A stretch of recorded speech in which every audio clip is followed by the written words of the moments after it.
Almost every online game has hackers, and many of them get banned after some time by the anti-cheat or real people. But the situation in Hill Climb Racing 2 about the banning system is very interesting. For a long time, hackers weren't banned very quickly, and normal players were banned very quickly. Many players in the community say that Fingersoft has bad anti-cheat or want money, but it's only a tip of the iceberg which nobody has talked about. But luckily, after analyzing a lot of different things, I can finally assume why normal players are getting banned and maybe even end the debate. So let's start. First, we should know what can get us banned. I'm going to start with the trivial things. So, the most obvious things that can get our account banned are of course hacking and exploiting the game. For hacking, I mean using special apps such as Game Guardian to change the game's code. But exploiting also has other meanings. You can exploit by hacking, but you can also exploit bugs, glitches, etc. Downloading the APK versions of the game also falls under this category. If he made any mistakes about hacking, blame him in the comments. Ah, Leo, you lost your intelligence after our last video. The next things are less obvious. These include sharing the VIP with your other accounts, sharing your account with others, or playing on a purchased or gifted account. You may even get banned for ignoring the "I'm not a robot" button. While many people will agree that it's very difficult to prevent an account from being bought, gifted, or shared, VIP sharing is even more difficult to prevent because of the way it works, so let me explain. If you want to download Hill Climb Racing 2, you'll need to find it on Google Play or on App Store, but you'll need to log in or sign up in order to access the store. If you don't know, VIP is a subscription that costs some money, rather than subscription to my channel, which is completely free. But once you buy VIP, it will show up in your subscriptions. Now it starts to get very interesting, because if you have 2 or more accounts that you have made in the game, that you have downloaded from the same account in Google Play or App Store, then if you will buy VIP on one of these accounts, then all accounts would have VIP. This is VIP sharing. I hope you understood me. But either way, you could get banned for violating the End User License Agreement, or EULA for short. This is a set of rules that you must follow, otherwise your account will be permanently banned.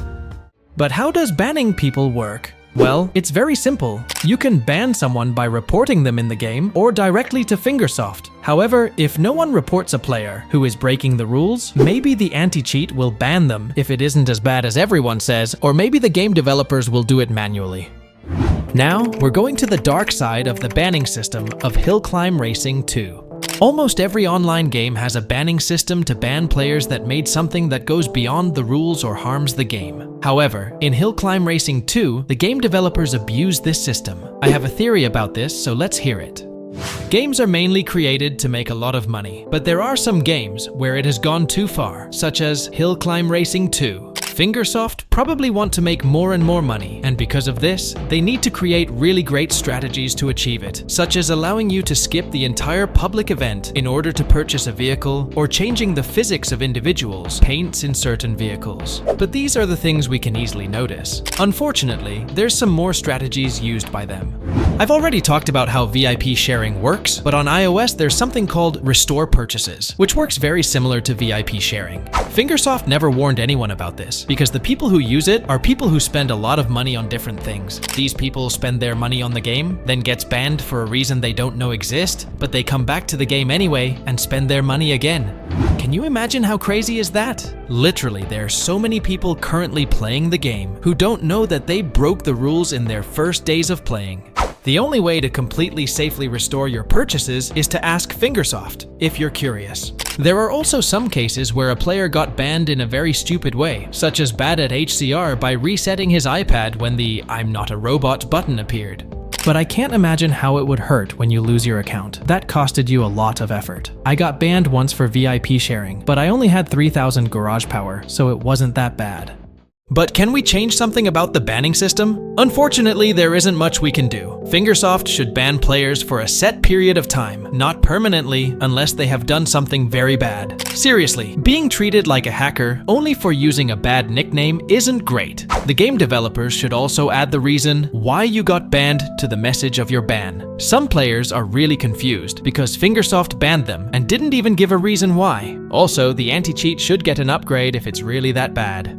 So we all know that almost every online game requires an anti-cheat to punish players for breaking the rules. But in Hill Climb Racing 2, it's not a punishment for players. In fact, this is another way to make money from the game. Fingersoft intentionally don't fix or remove things that could result in a ban, because to get banned by these things, you have to spend some money, and when you come back to the game after the ban, you will probably spend more and more money to get back everything you lost. The game developers are really smart, but they're not very nice to the community. They should do something about it, even if it costs them some money.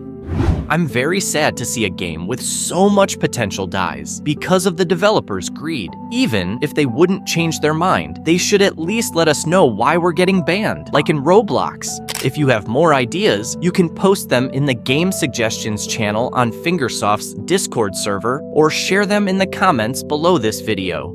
Leo is absolutely right. Of all the things that ruin Hill Climb Racing 2, such as adventure tokens and blueprints, the banning system is the oldest and has remained unchanged for many years. It's very sad when a top player gets banned and quits, but remember, this is just my theory and it may be false. Also, please don't hate Fingersoft for anything I said, because I could be wrong. Anyways, let's try to change Hill Climb Racing 2.